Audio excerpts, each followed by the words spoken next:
I'm not a big fan of the English language, but sometimes I find it to be punny. If you don't like puns, it's going to be hard for you to get through this video, because I got a lot of items to pick from.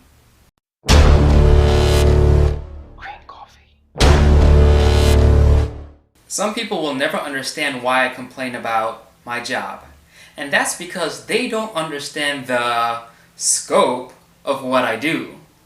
And people often complain as if I'm not working hard enough. But that's probably because they expect me to be faultless.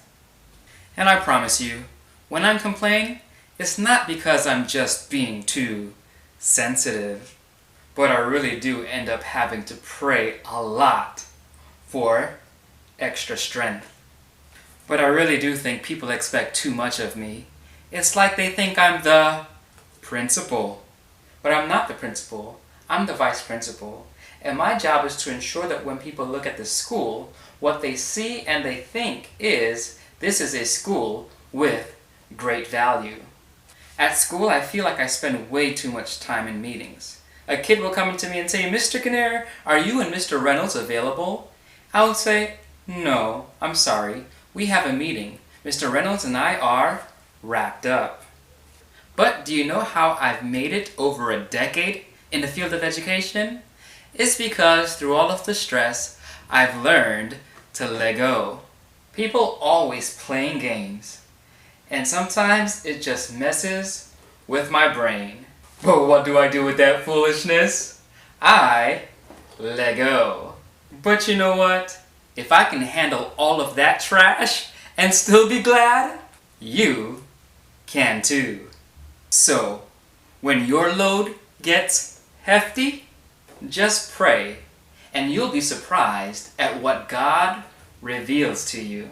With your situation, it might seem like an answer is just too far out of reach. But all you might need are some hugs. And with a great hug with just the right amount of pressure, you'll find that you'll just bounce right back.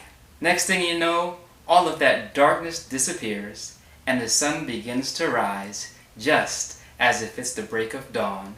No matter what, never despair, because with answered prayers, you will always marvel at what God does. Mr. Kinnair, tell us a story about when you were in India. The first time I went to India, our leader forgot our water filter. Can you imagine life with no fresh water? I'll tell you. Our dry farts turned into wet ones. Mr. Kinnair, did you really live in California? Yeah, and I've been through a few earthquakes. Wait, does that make me a Quaker? Mr. Kinnair, who's your favorite basketball player? None other than the great Steph Curry. 413, baby. 413. Mr. Kinnair, can you tell us a history joke? I teach science. But why not? What kind of camera did photographers use in the Revolutionary War? Cannons.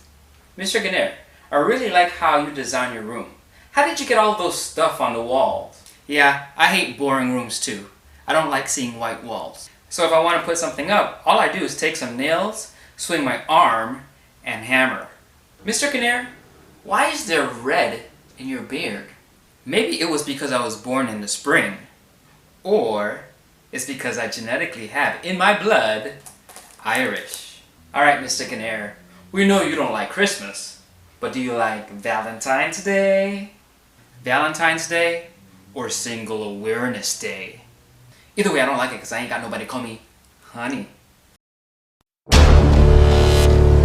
Green coffee. Wakanda forever. Black Panther pride, baby.